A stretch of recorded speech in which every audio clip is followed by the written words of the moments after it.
Hello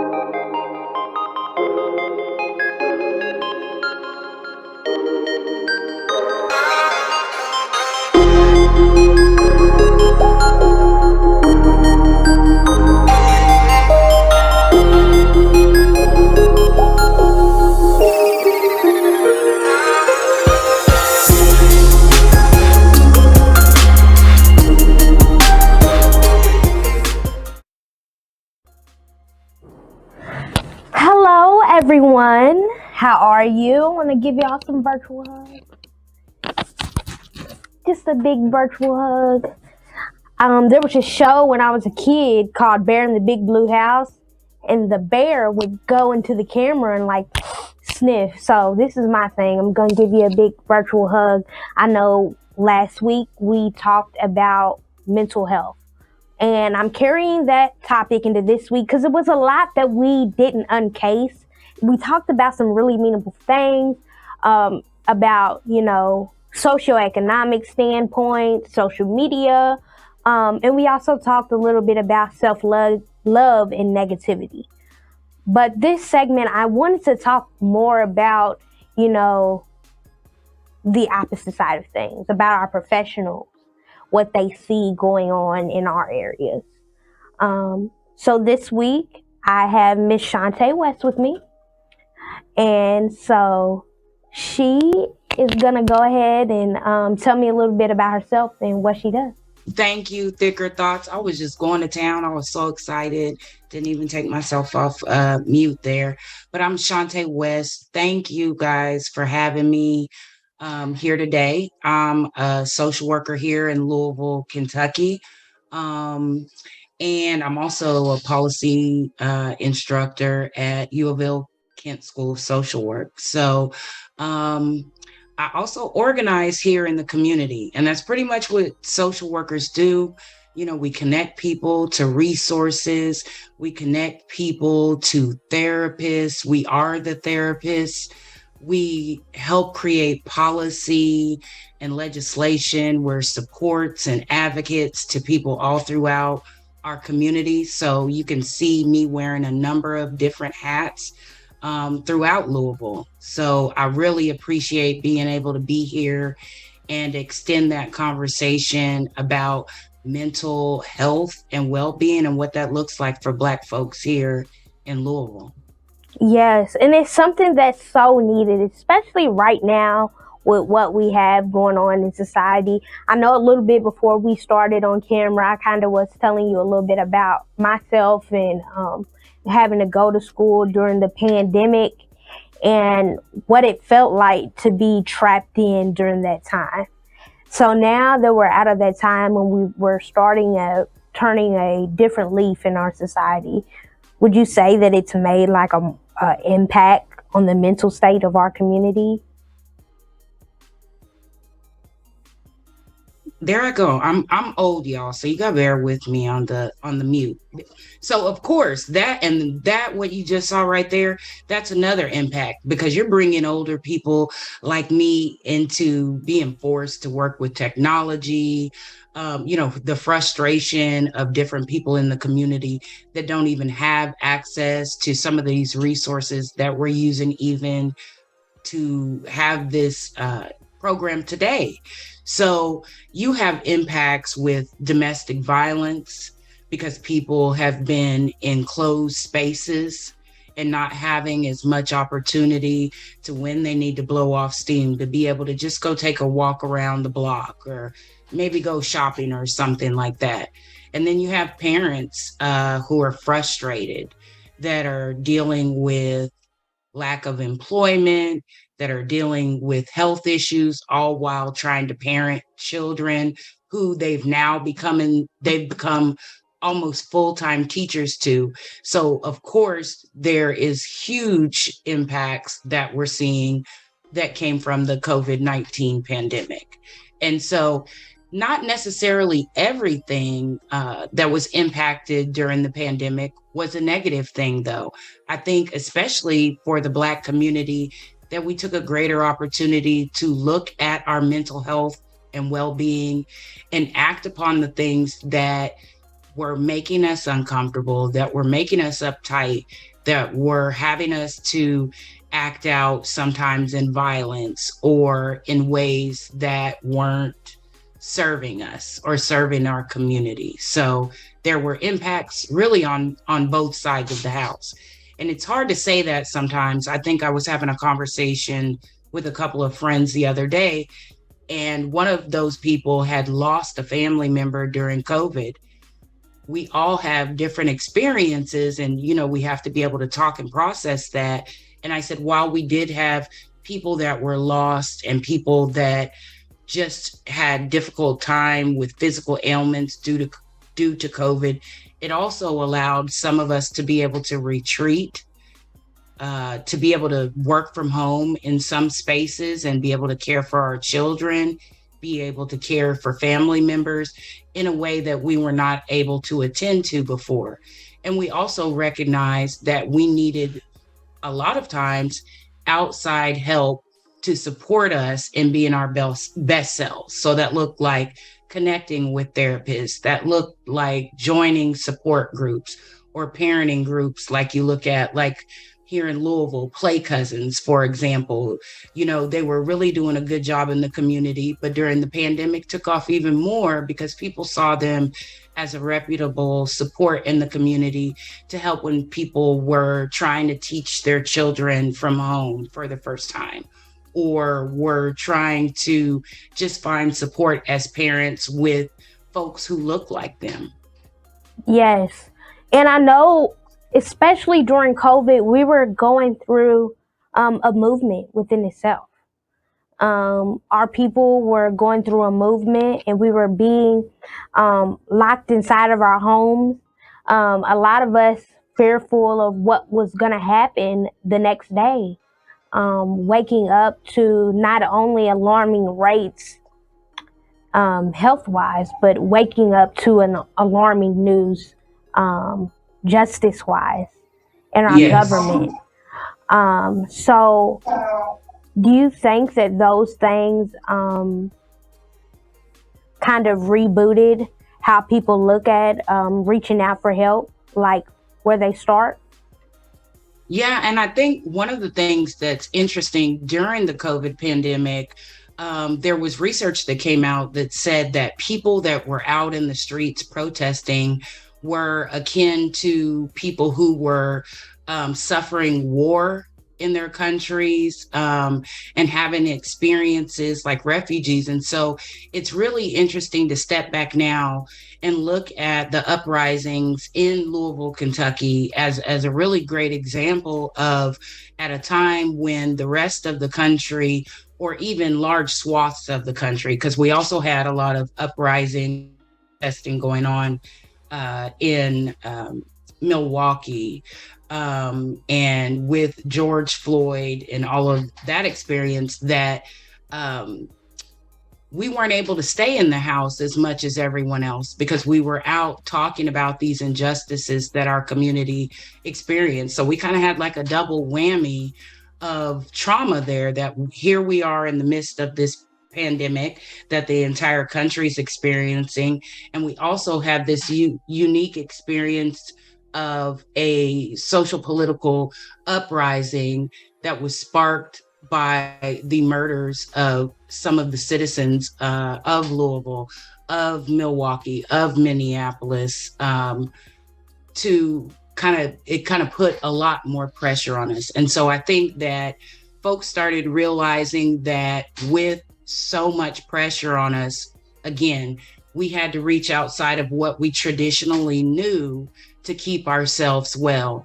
And we also started to see a lot of Black providers promote themselves, and that people became more comfortable with talking to therapists or getting help because they were seeing more people who looked like them that were providing those services. So yeah, there definitely was a great impact from experiencing this uprising at the same time.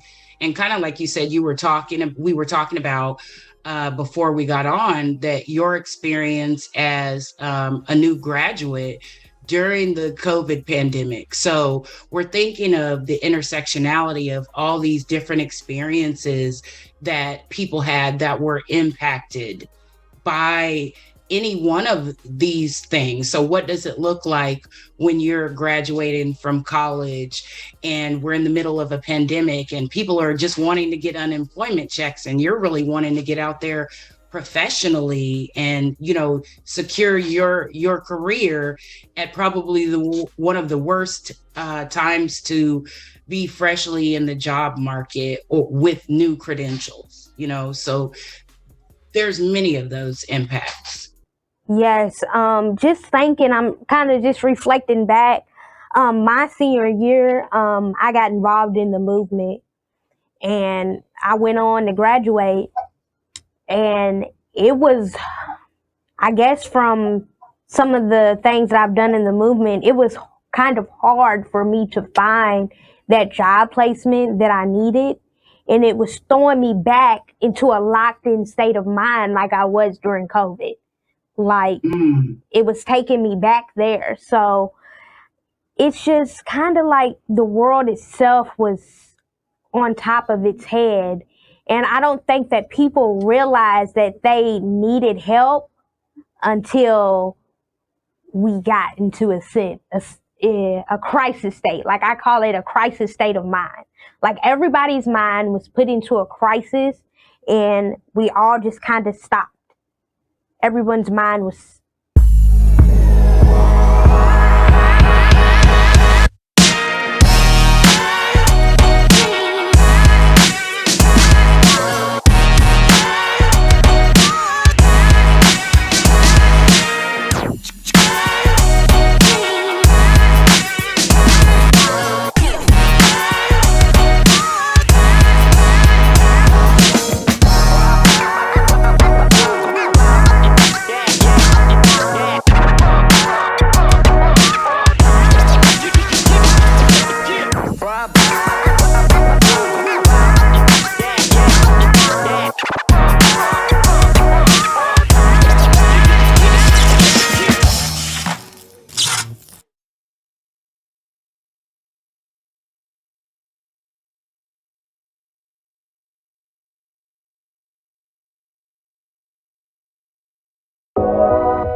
Everyone, we are back from commercial break.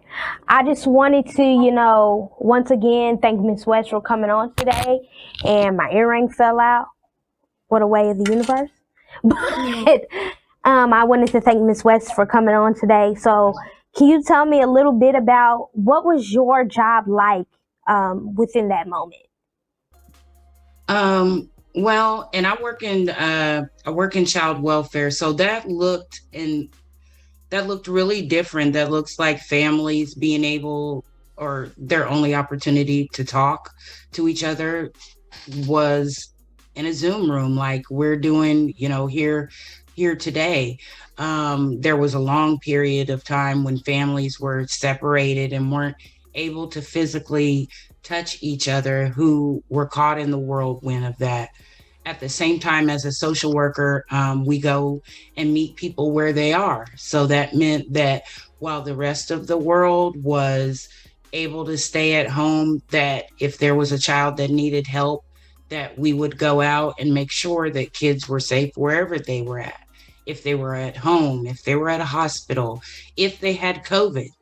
So, there were many times that we were caring for community members who had active COVID, and we needed to make sure that we were providing care for them, putting ourselves at risk a lot of times where people were able to be protected and not have to be in those environments.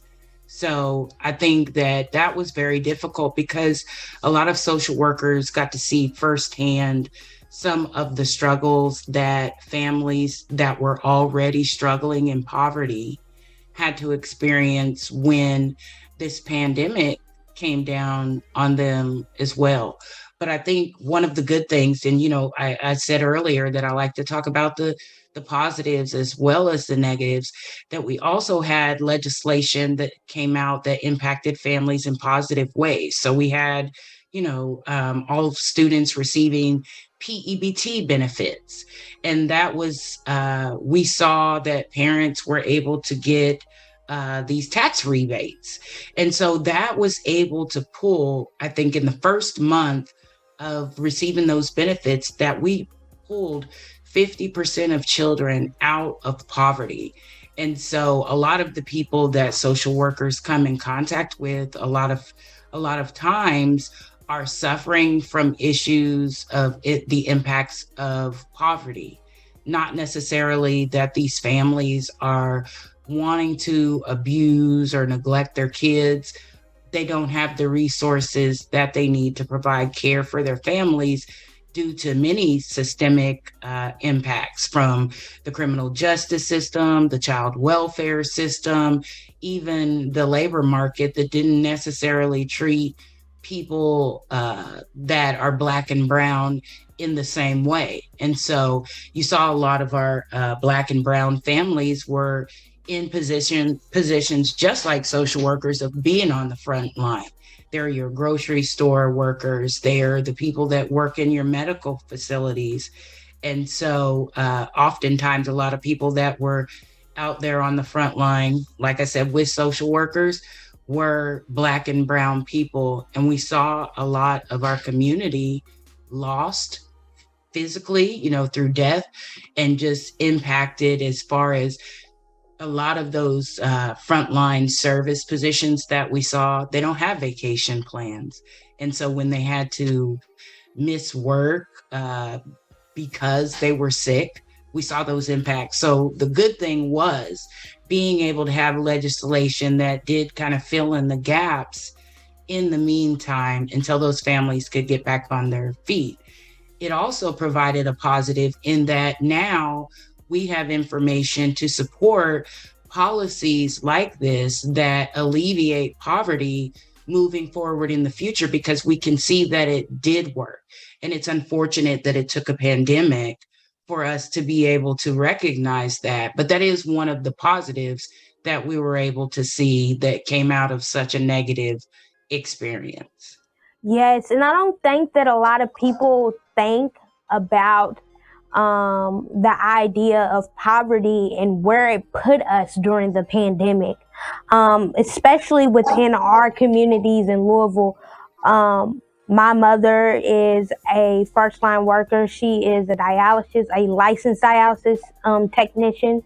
So every day she's going in to treat patients who are coming in contact with COVID. But she also takes care of my grandmother too. My grandmother, who is 73 years old, and we're putting our families in a risk, but we're also putting them at risk to provide. Yes. And I was also in college, so it's like I lost my job due to the pandemic. So I had to move back home. My mom's going out and putting herself in the pandemic to provide for our family. And then, it came to a sense of, where do our communities receive a break? Like, it's like our community hasn't had a break since when? You're right. And that is one of the reasons why I'm so glad to be here talking to you today. And, I know you had your show last week that focused on mental health as well. And I think as a social worker, my role with mental health, there's another side of that because you have clinical social work where you go and those people might look like therapists, they might look like your frontline case managers or something like that. And then you have people that are more macro focused, like I am, that wants to find ways to fund those programs and to create those programs that allow people to be their best selves, be in their best mental state. And so one of the things that I'm working on in particular is trying to find a way for us to have a bigger pool of particularly Black mental health providers. One of the things that occurred in the recent months, the ASWB, which is the Social Work Association of Social Work Boards, that provides the testing for social workers to get their clinical licensing. And so what some of the data that came out that said when African Americans were taking those tests, only 57% of them were passing this test on the first try. And even more so for African American males, it looked like 30% of them were passing this test for a clinical licensure on their first try. And that's really important to note because when we talk about that, those tests cost money. And so just like you were talking about your mom being that dialysis tech and being on the front lines, and I was having the conversation about, a lot of the frontline workers being Black and brown people, that we don't have the luxury that some other communities have to work on our clinical hours or have someone give us money to do that. Typically, we are working full-time jobs and trying to get those licensing hours and pay for all of those tests.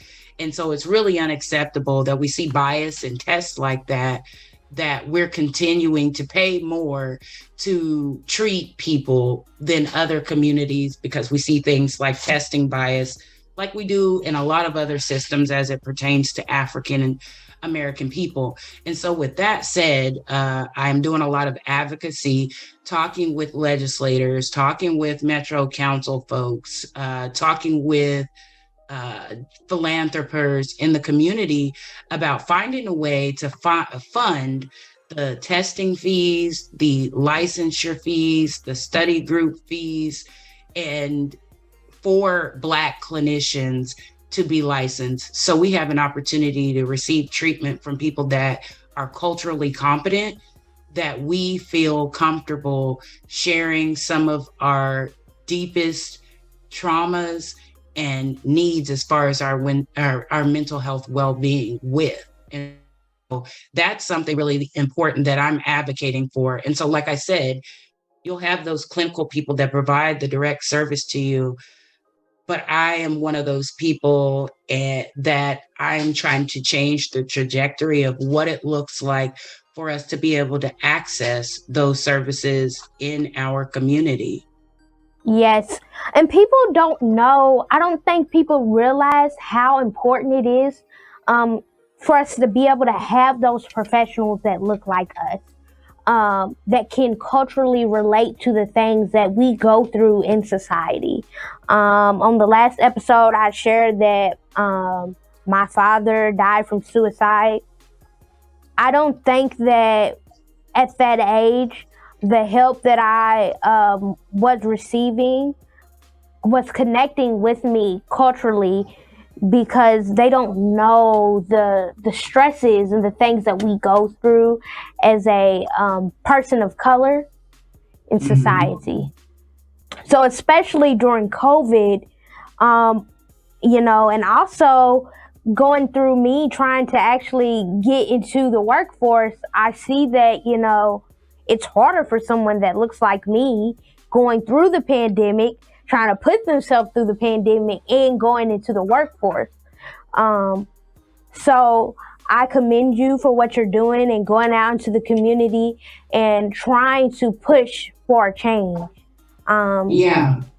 And that's really important. And so your listeners, I hope that they know that that means that when Metro Council has budget hearings and people are asking for comments and asking for what we need, that we need to be able to speak up and share those things and share how we want to connect with our community. So if you hear any stories, if you hear anything on Thicker Thoughts that you feel like supports the community, act on those things that you can do. You know, one of the things that I would like all of your listeners to do, find out who your Metro Council person is. You know, in a few months, we're going to be starting to have budget hearings again, and they need to hear those things you need that are going to make you well. And so for me, mental health isn't always, you know, those things that you have to go and sit in front of a therapist. Mental health is just having peace sometimes and being able to not be under duress. And so that looks like many things for our community. I talked about how these systems impact our mental health. So it's not always us, that these conditions are created for us and within us due to the impacts that these systems have on our lives. And so I would ask that your listeners do their part by getting any treatment that they need, and then also reaching out to leaders in the community who have the ability to affect some of these systems that are negatively impacting us, whether that be law enforcement, whether it's the child welfare system, whether it's food systems that, you know, are absent from our communities. Who do we need to talk to? Know who your legislators are so you can call them and you let them know before that legislative session starts in January, the things that you need for you to be well, for your community to be well. And so we need to recognize that. I think one of the things that I did in the last week, we had a conversation about mental health in the Black community with the Office for Safe and Healthy Neighborhoods. And we also had someone come in from NAMI, the National Association of Mental Illness. And basically, you know, we've been working with them for a while now. But one of the things that they're trying to do is make sure that we have African Americans that sit on their board, that provide peer support to some of the people that are engaged with them, so that we can continue to grow that network of Black folks that have other Black folks who are supporting them and can guide them in their journey towards their own mental health. We're gonna go to commercial, and in our next segment we're gonna talk about, you know, what are those things missing in our community. We'll see you guys when we get back.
everyone, we are back. And I am with my guest, Miss West, and she's been sharing some really insightful things that I think that our community needs to take a grasp with.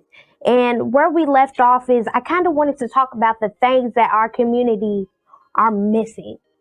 What are, some of the things that our communities are missing, and what are some of the things in the environmental state of our communities that you have been seeing that could really downplay on the mental health of our people?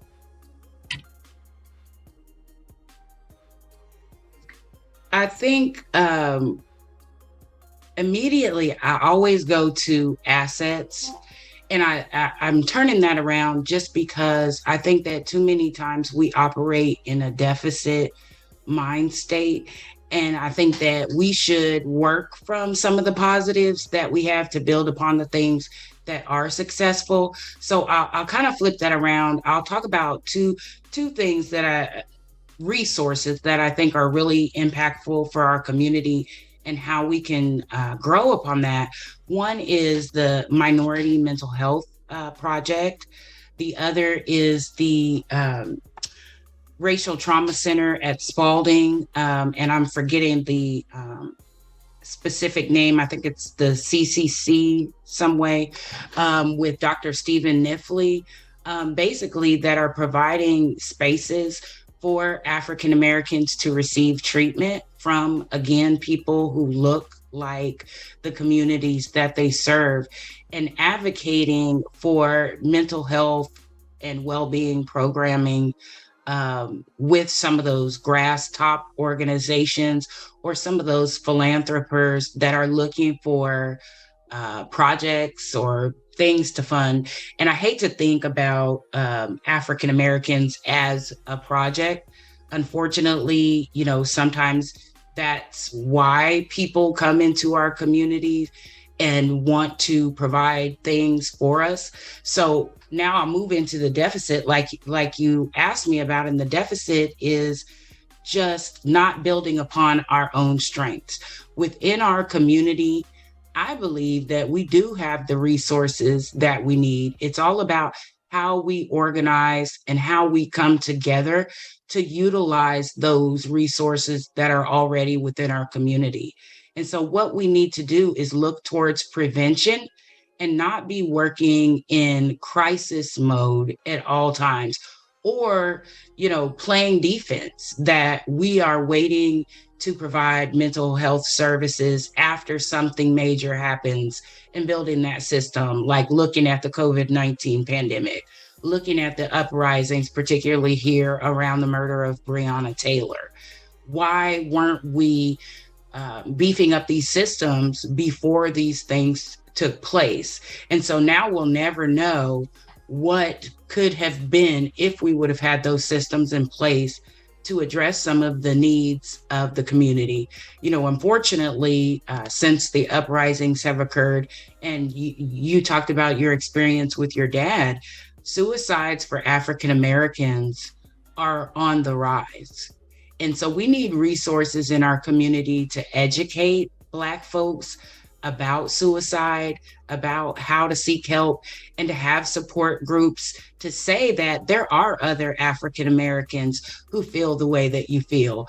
I think that one of the negative things that we have had go on with our culture is that we have perpetuated some negative feelings about seeking help and about this over reliance on people being resilient at all times. And I don't believe that we always have to be that strong person. Sometimes people need time just to be. And so I think that is a need for our community, to create that space for people to be vulnerable and to not have to do everything for themselves. So that looks like being able to provide respite for mothers who are feeling overwhelmed. What is a space that we can create for them where they have guaranteed childcare? That's a really huge issue right now that's not being addressed. That would solve a lot of other, we would have more people who would be able to go into the workforce if they had reliable childcare for their children. Think of your mental well-being if you're having to leave your children with somebody that you haven't been able to vet properly because you just got to get to work and you've got to leave your kids somewhere. And so that might even look like mothers leaving their children with boyfriends that they don't know that well, that might end up doing something unfortunate with that child that's abusive while that mother's out just trying to get a job. And so again, I go back to all those resources that people don't typically think of as mental health and mental well-being, those things that can be impacted by the system that will alleviate some of the stress that we have that causes us to have mental health issues in the first place. So do I have a job that pays enough that I can pay my rent? Do I have childcare that I know when I go to work, I don't have to worry because I know my child is in a safe place? Do I have transportation that I know is going to get me from A to B and back to A every day? You know, that makes an impact. There was a time I had to ride the bus every day, you know, and that put 2 extra hours of time on my schedule that other people may not. Those things might be stressors too. Yes. And when I think about, you know, jobs that are helping us, you know, reach a point to where we're able to financially sustain. Coming straight out of college and jumping into what we call the workforce in the middle of what we have going on right now, which I believe people are calling it inflation. Our housing market took a spike in rent fees and you know, here, actually, I know we have a really big homeless population because of what we have going on in our communities. It's hard for people to go out and find places to stay because of the prices of rent. I mean, as someone that's coming straight out of college, I mean, I remember times where when I was like my freshman year of college, a 1-bedroom apartment would be like $600 to $650 for like an efficiency apartment. Right now, people are paying close to $900 for that. So how do you think that people in Louisville are taking those kind of inflations, and how do you think it's wearing and tearing on the minds of our community? I think that Louisville in particular, we're a fresh market that you really don't see high rents like Los Angeles or New York, for instance. But we are seeing a lot of outside investors and buying properties, for example, in West Louisville.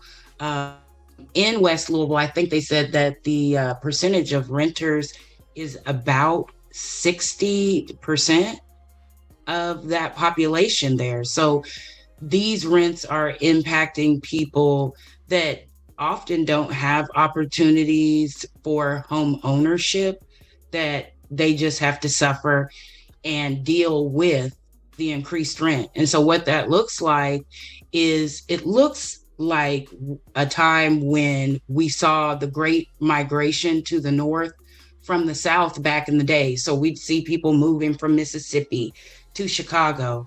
And what it did was the density, people were packed in and packed in and packed in because that was the only way that they were able to afford to have a place to live, to have multi-generations living in very small quarters. And so in some instances, we're seeing a lot of that. But you spoke of, you know, our houseless populations. We're also seeing increased evictions. So we know that during the COVID pandemic, we did see a pause on evictions, but now landlords are able to kick folks out again. And one of the most troubling things or stressful things that could happen to a person is to not know where you're going to be able to lay your head at night. And so, of course, when we have increased houselessness, increased evictions, we're going to see a decline in folks' mental health. And so again, I reach back out to, that is the reason why we have to advocate for this legislation, for these laws that would impact families that are in these situations. Because again, that's just another system that's bearing down on them and impacting their mental health and well-being. Yes, and now that I'm like kind of thinking back into history, it's like history repeats itself. So I'm thinking about the mental state of our people, and have we all I know sometimes we have reached our high, but I feel like we're never gonna be free of the shackles and the bars that are enchained in our mental state while being African American. Things that we go through within society, and the things that we wear on our backs, sometimes can keep us from, or make us feel like we can't progress forward. Yeah. I think, and it's a feeling, and it's about the perspective that you have, and that we can be intentional about where we stand on that. I could be a little bit petty sometimes. I could be a little bit pessimistic. And so, for example, I told all of my friends and family last month, I said, it's positive September, and I'm going to be very intentional about being positive. I'm not going to cuss anybody out. I'm not going to give anybody any face when they say something I don't like or disagree with. I'm going to be intentional about trying to be in my best positive space. Now, everybody asked me, did they have a bucket that I was going to donate to for every time I messed up? But, we're going to have those times that we mess up. But if we think and we stay with positivity in our mind, we're going to be better off, because a lot of these systems, like you said, are going to continue to impact us. It's all about how we build our fortress to protect our mental health and well-being. Sometimes some things we can't be a part of if it's impacting our mental health in a negative way. Because, they say a lot in social work that you can't fill up anyone else's cup if your cup is empty. You're right. So just like you're on a plane and they tell you put your oxygen mask on first. Because when you start freaking out, if you don't have anything to give, you're not going to be able to help anybody else. So whatever that issue is, whatever that thing is, it's killing two birds with one stone if we're not intentional about how we protect ourselves and our mental state. Yes. And so one of the things I'm really big about is we need to know what our boundaries are. And you need to be really intentional about how you allow people to exceed or overstep those boundaries, and train people what those boundaries are about you. People I know, they know that my workday doesn't start at 8:30. Right. And so it's got to be pretty important for somebody to call me before 8:30 in the morning. And so if they do, they know my boundaries so well that they start off, good morning, Shawnte. I know you don't like to be called before 8:30, but, yes, and ma'am. So then I'm able to extend that grace to them to know that they're still respecting me and my boundary, but knowing when it's okay to step out of that somewhat. Some people never learn. Yes. So we're going to cut to commercial, and when we come back, I want to kind of talk about where the next steps are for our society. You guys stick with us. We'll be right back.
We are back from commercial break, and I wanted to ask you, what are the next steps for our society?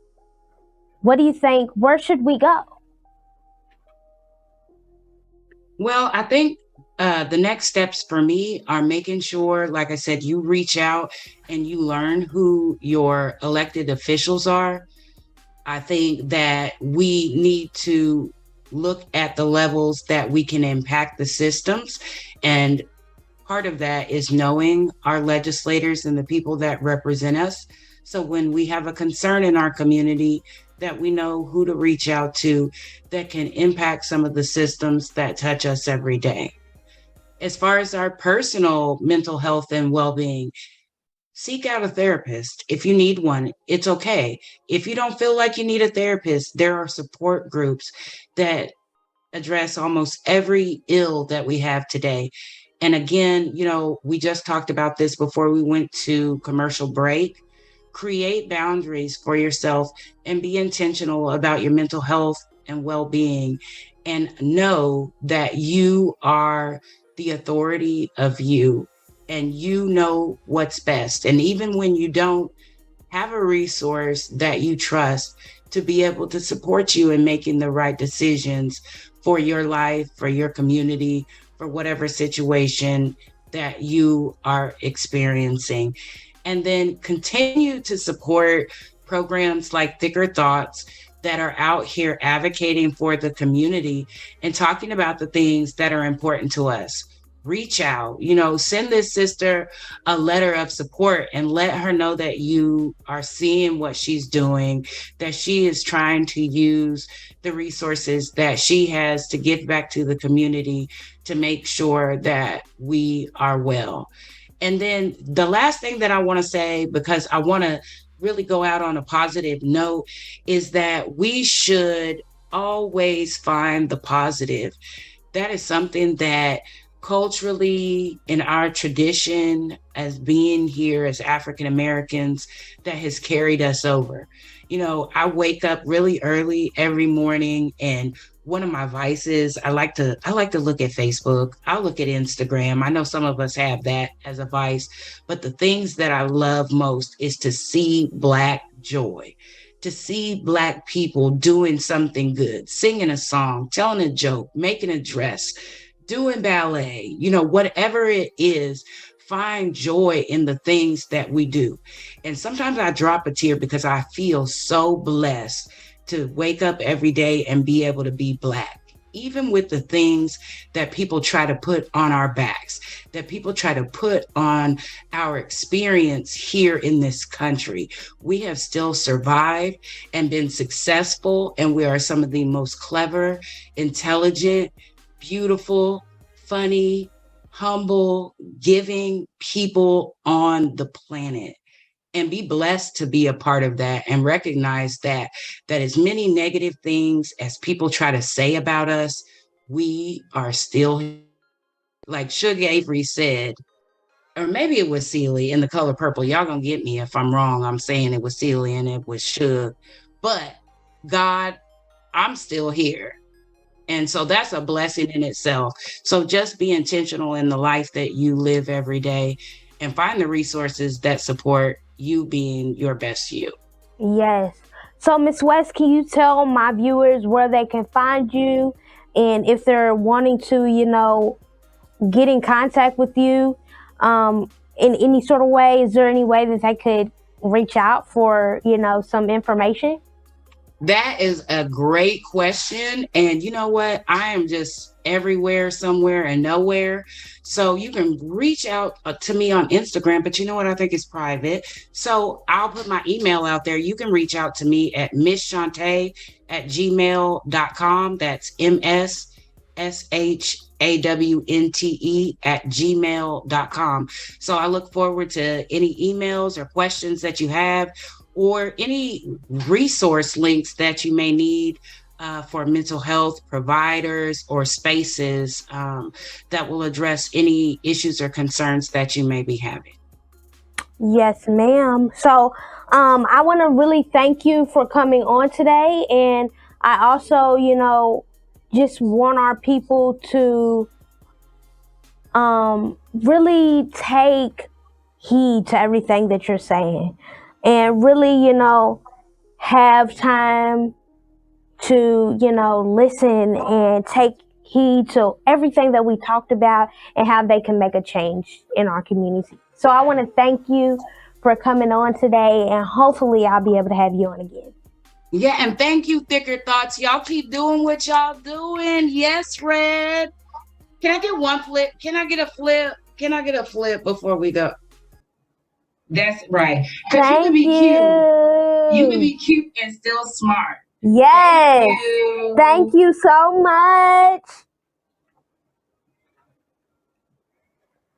All right, guys. So, we're ending this mental health talk, and I really think that through this whole process that I've learned a lot, just through communicating with people. So I want people to know that if you're curious, don't be afraid to ask. Don't be afraid to say, I'm not okay.